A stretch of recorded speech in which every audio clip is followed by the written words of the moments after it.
Hi everyone, Ann O'Connell with OC Publishing here, and welcome to the author journey.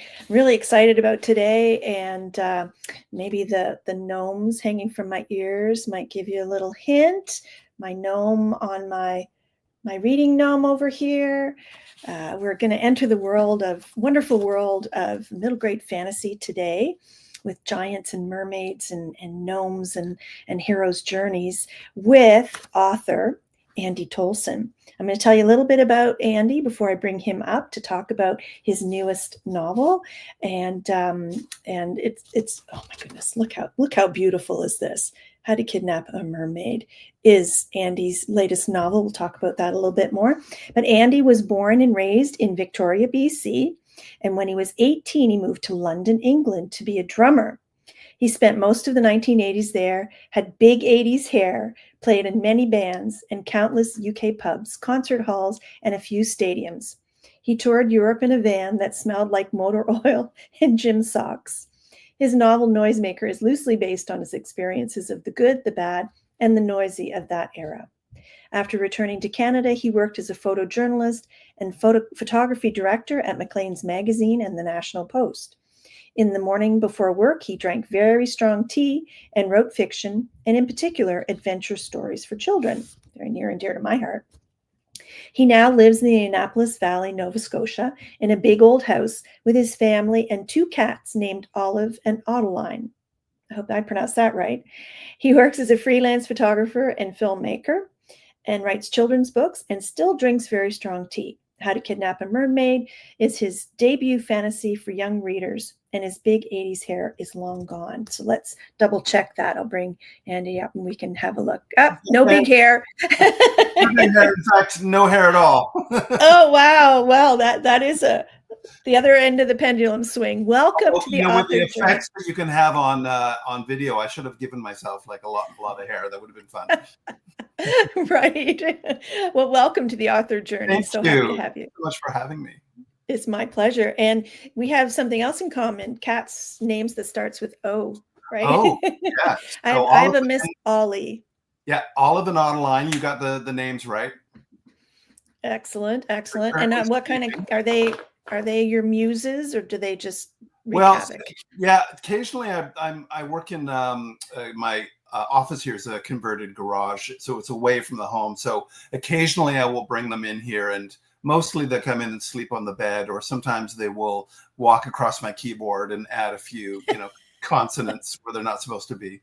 I love that. I love your workspace. It looks very inspirational. Yeah, it's been pretty wonderful. I've always dreamed of having this kind of workspace, and now that I'm, writing the kind of books that I want to, it is inspirational for sure. Oh, that's wonderful. Well, tell us about the How to Kidnap a Mermaid. What's the story basically about? Well, the story is it's about a young 12-year-old giant who is just hasn't had his growth spurt yet. And it's set in a world where mythical creatures live among human beings. It's set on an island, and there's a town called Wonderville. And up until where the book starts, the mythical creatures of Wonderville have had magic, and it has since been stolen from them. So our intrepid hero, Tiny Wild, and his best friend, Nalia Souza, who's a mermaid, they embark on a quest to, that's her there. They embark on a quest to find their magic and bring it back. And of course, chaos ensues. I love that. So it kind of follows sort of the hero's journey formula, but with lots of extra little tangents that evolve. So how did it come about? Like, where did this story idea come from? Because this is your debut fantasy, middle grade fantasy, but you did have a book that you wrote before that was in your bio, as it said, was based on your life as a musician. Well, for this book, it started with me with an image. I had this image of this abandoned amusement park, and I thought, who can I put into this abandoned amusement park? And I thought, I wanted to have it be a little Disney-esque in a way, but a little grittier. Mm, So I thought of these mythical creatures who lived amongst these humans and had this this amusement park. But I also thought, that's not really much of a story. What happened in this amusement park? And I imagined it being kind of bombed out and burned out, and maybe there was a war that came through, and mm, I wanted to tell the sort of aftermath of what happened. So for me, I love middle grade fantasy. It's just that kind of sweet spot between chapter books and YA when they hmm start getting to more, complex emotional stuff and romance. And, I didn't hmm really feel totally comfortable writing, about that. And also in middle grade fantasy, you can just let your imagination just run wild. And I really love that aspect of it, and they're And fun too. I really wanted to write a book for young readers that they would find funny and entertaining, yep. and would just be turning the pages. Well, and I giggled out loud in many instances, and Oh, good. yes, and I have a background in early childhood education, so Oh, nice. and I publish children's books, so I get a lot of pleasure reading these. So it kind of, like I said, I chuckled a few times. Who's your favorite character? Although I know that's a very unfair question to ask an author, Oh, but I'm going to ask it anyway. well, I think Tawny Wild, because it's written in the first person. So I was able to, have him a little bit snarky, but also innocent and naive, and all of those things. hmm And you mentioned the hero's journey, and the structure of the book, I wanted to follow the hero's journey because I'm a big fan of movie theory or film theory. hmm And many films, whether it's a rom-com or whether it's Lord of the Rings or a gangster movie, a lot of them follow the hero's journey. The aspect of the hero's journey. So the refusal of the call, and the turning point in the midpoint of the movie or the book. hmm And so I wanted my creatures to almost self-reverentially follow that as well. So it comes into hmm when they go on a quest. It's kind of baked into their story, which I thought was a lot of fun. And it's also a way for when young readers are reading this book, they will hopefully kind of understand a bit about writing, and a hmm bit about the structure that can go into a particular kind of book, especially something like fantasy. Oh, I love that. And, and Tiny Wild is, again, the hero's journey. There are, missteps and, and foibles, and, the hero with the self-doubt, and, the weaknesses and overcoming. And so it really wraps quite nicely all of those things. I just want to give a shout out to the folks who are watching. Sue Slade has joined us. Hello, Hey, Sue. Anne and Andy. And Sue loves your book. Excellent book. I know. Yeah. And Thank you to Sue for the great review. Yeah. for such wonderful support. And Sarah Butland. Hi, Sarah. Nice to see you. Good afternoon, Hi, fabulous Sarah. people. She says, haven't read Andy's book yet. Oh, see, highly recommend. And she says, yet, of course. So you mentioned, the comparison between writing a novel and, films and the hero's journey. And you have a background in filmmaking, and photojournalism. So how does that play into, being an author and writing something that's so visually enticing? Well, I think you said it there. I tend to, for whatever reason, tend to write quite cinematically. I can see. I mean, I'm sure a lot of authors are like this, but I can see the scene that I'm writing in my head. I can imagine the dialogue, and dialogue is something that comes to me, quite naturally. So the back and forth between two characters. But having a background originally as a photographer, as a photojournalist, and then a director of photography at Maclean's, Mhm. I was able to.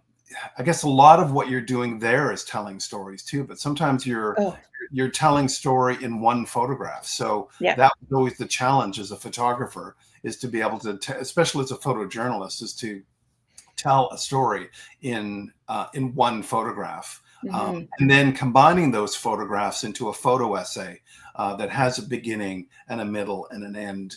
And that taught me a lot about storytelling. So when it came to writing and thinking, okay, I would like to, continue the storytelling journey into words, I often think about that. I often think about the kind of scenes that I want to write.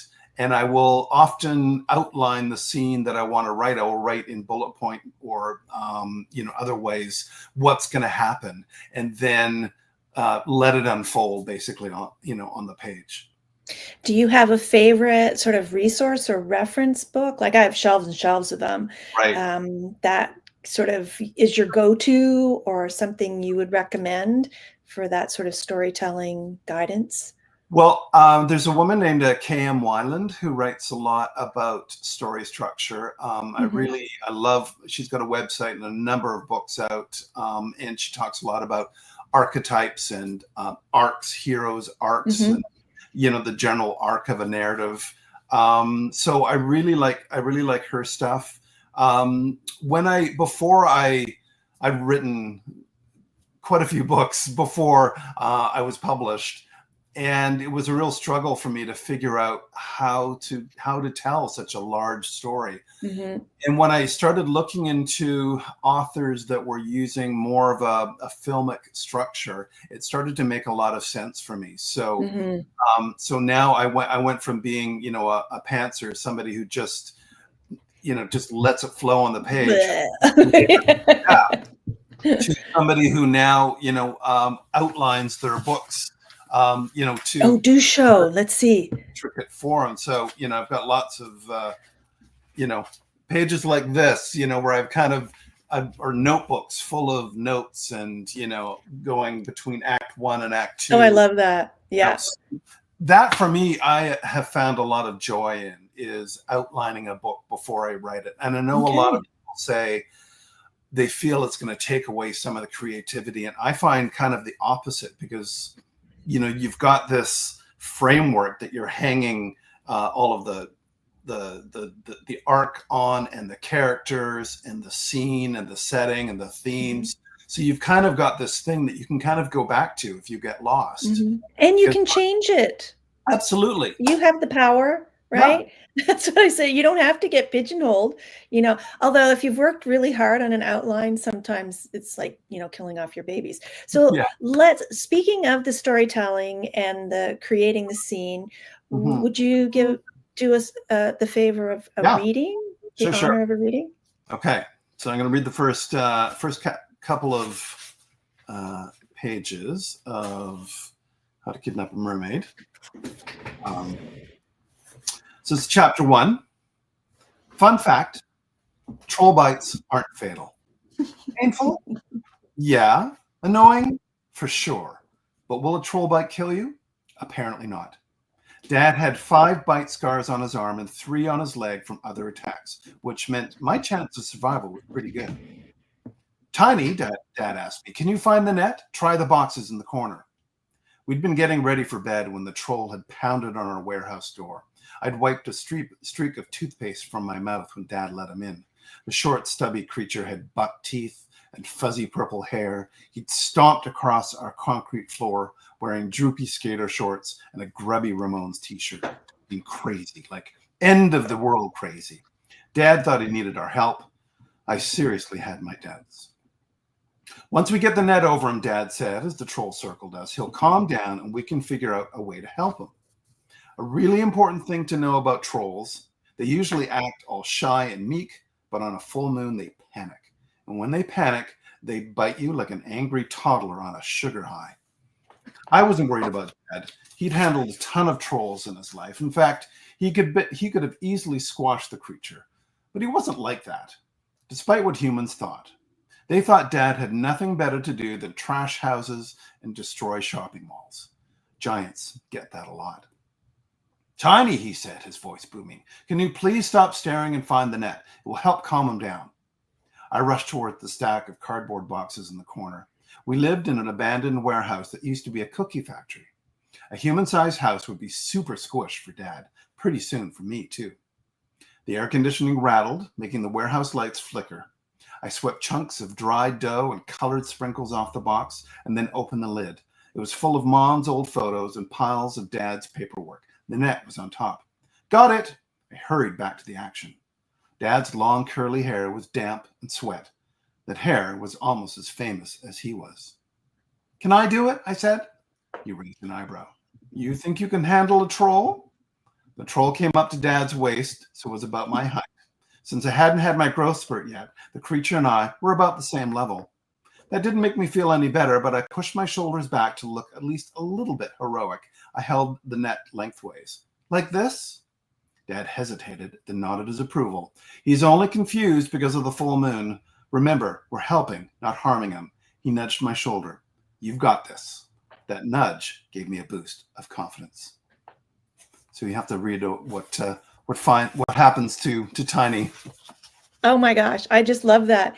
And that was a really great excerpt because it wove in so much of we were talking about that whole visual. And when you talked about the troll wearing a grubby Ramones t-shirt, I'm like, oh, that's a throwback to your London days, right? Yeah. Well, it also brought it into, I wanted people to realize, and, maybe parents would read this and kind of, nod and say, oh, Ramones, I understand. So I wanted people to understand that it was a story told in somewhat of the modern world. Because, a lot of fantasies, especially middle grade fantasies, are set in a kind of vague medieval time, and I wanted people to understand that this is the here and now. And that was a conscious choice, not to create a whole other world, right? Yeah, very much so, because I think maybe it's just me being lazy on my part, but I wanted kids who were reading this to see themselves in this world. It's a pretty diverse population in my book, and I wanted kids to kind of see the modern world and not be so hooked into, okay, well, we are in this medieval world. What are the aspects of this medieval world that I need to remember? I wanted them to focus more on the characters and the story and have fun with it. Oh, and it is fun. And just to back up a little bit to when you were talking about the photojournalism, and you mentioned that it was a memory of, a derelict, park that sort of brought that to you. So you amusement park. So you took a vision of an amusement park and you built a whole story around it. So that really, as authors, we tend to see things a little differently than the regular Joe, right? Very true. Yeah. And sometimes when you have a story, you can have too much story too. I mean, and this has definitely been, this is why you have an editor, is somebody who who takes parts of the story out. I mean, hopefully you're able to do a bunch of that yourself before you send it into an editor. Yeah. Especially with a story like this with all sorts of mythical creatures, you don't want to bog down the reader too much I mean, everybody knows what a unicorn looks like. Everybody kind of knows what a dragon looks like. So I purposely brought in mythical creatures that were very well known, so we could concentrate and focus more on their characters and their journeys as well. And I don't know if I mentioned after we've gone live, but my favorite character was the grumpy gnome, Podge. Yeah, Podge. Right? And he's the mentor in the story too. Yes. In the hero's journey, the mentor, the Obi-Wan Kenobi character is huge. So he's the mentor in the story, and kind of a disgruntled, as you say, kind of grumpy gnome too. So he was a lot of fun to write. Oh, I bet. Well, but and he's very deep. He has a past that he's not quite ready to share, and he's just pretty tired of this whole thing. Yeah. Yes. He's tired of it, and kind of understands his place in that world too.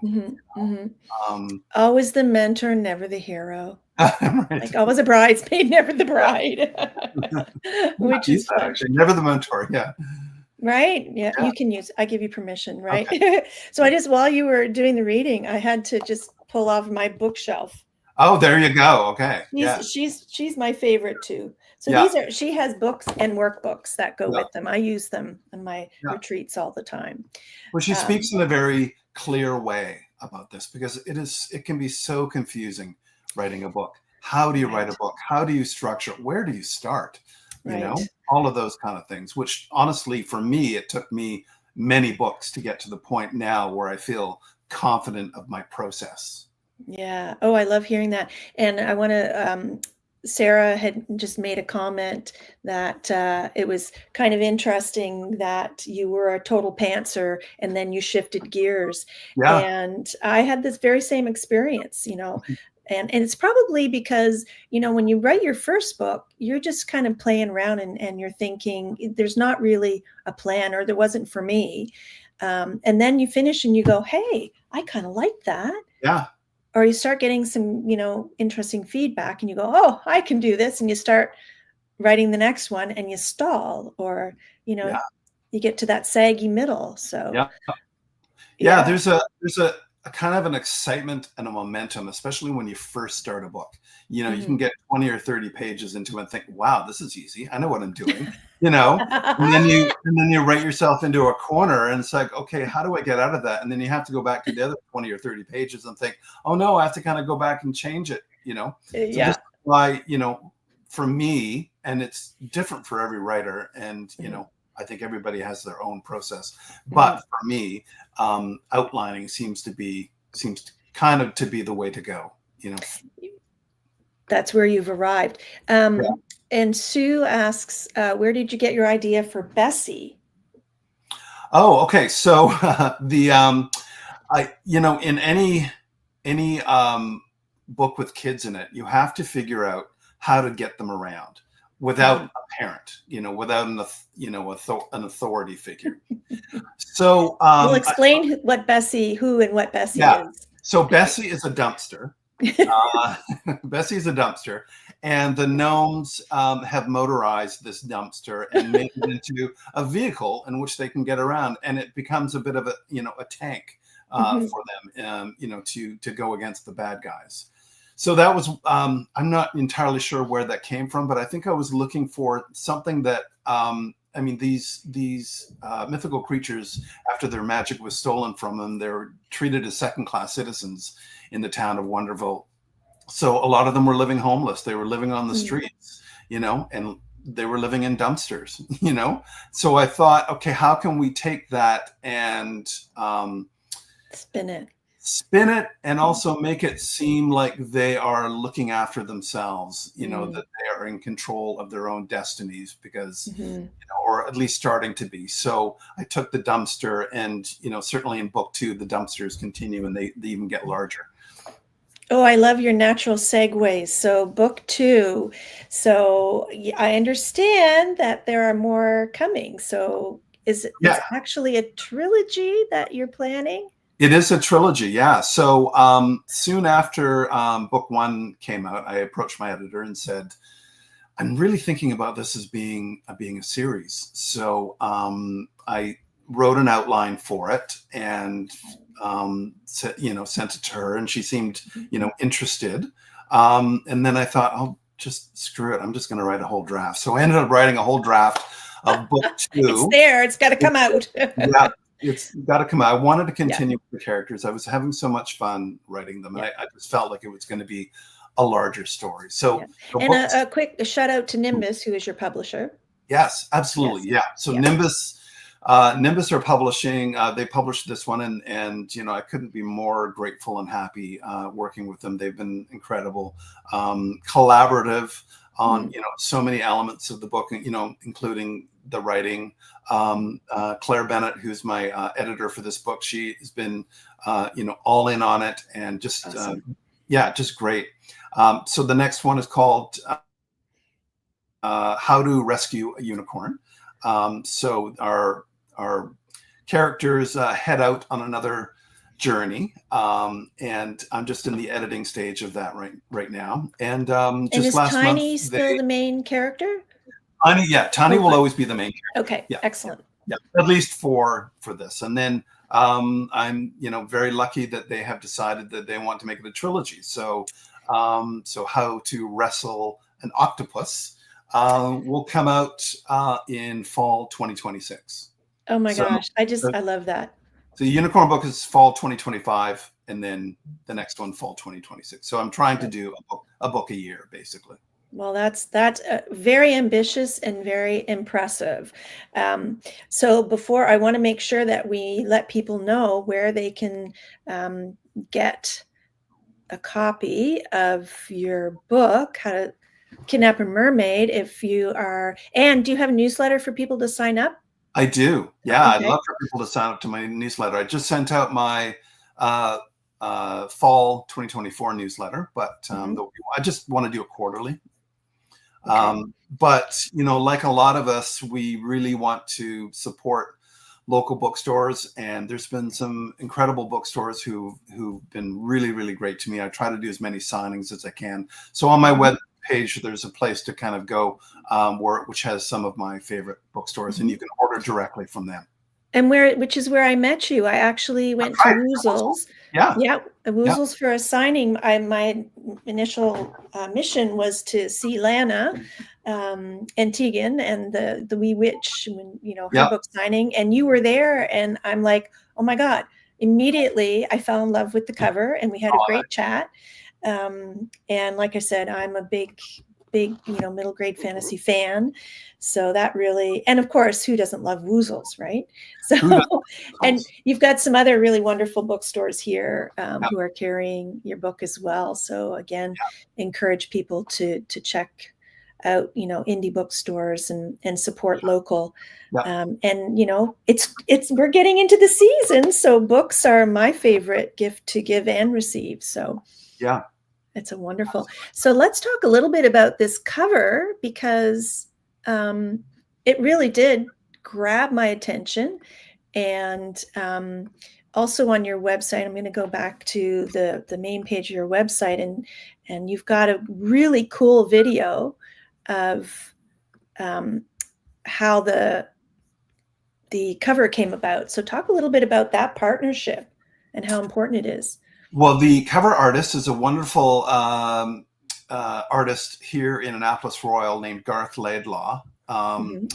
And well before my book was even published, we'd been friends. And he is an artist and also an animator as well too. And he has his own self-published kids book out, which is Mhm. wonderful.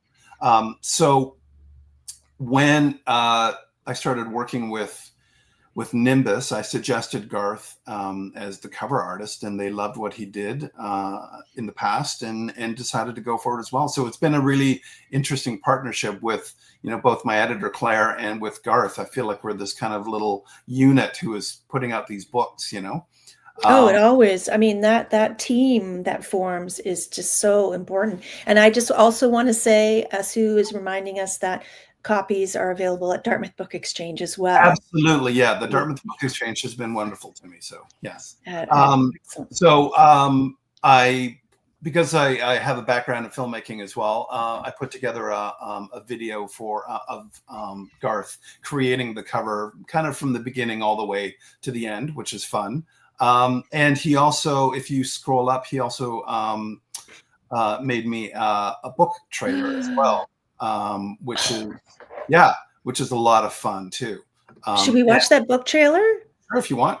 Okay, we'll just do that quickly before we wrap up. I'm not sure that the sound will come through, but the visual is special.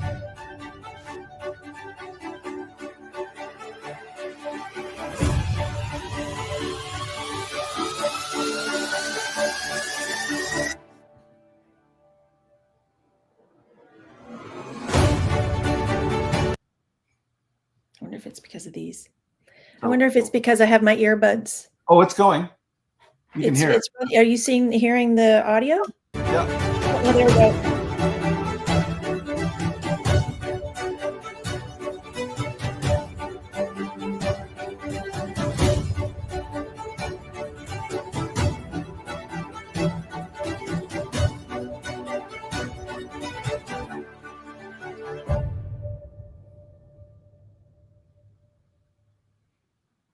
Oh, I love the motion. It's just Eh, Yeah, Garth did an amazing job on it. We sort of did a fun Skillshare trade where I did a nice video, promotional video for his business. He teaches animation and teaches students. So I did that for him, and he made the book trailer for me. So it was a really great way to kind of collaborate, and both of us to get really high quality ways to promote our books and his business.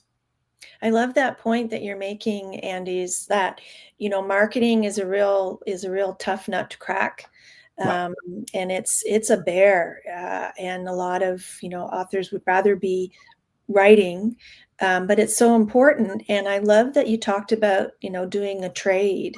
So, offering to maybe beta read somebody's book in Yeah. exchange, for, creating a trailer or whatever. Like if you find, and getting out and meeting folks in the industry. And that was one of the goals that I had also for, starting the author journey, and bringing, industry experts on and stuff. So I just love that you brought that up.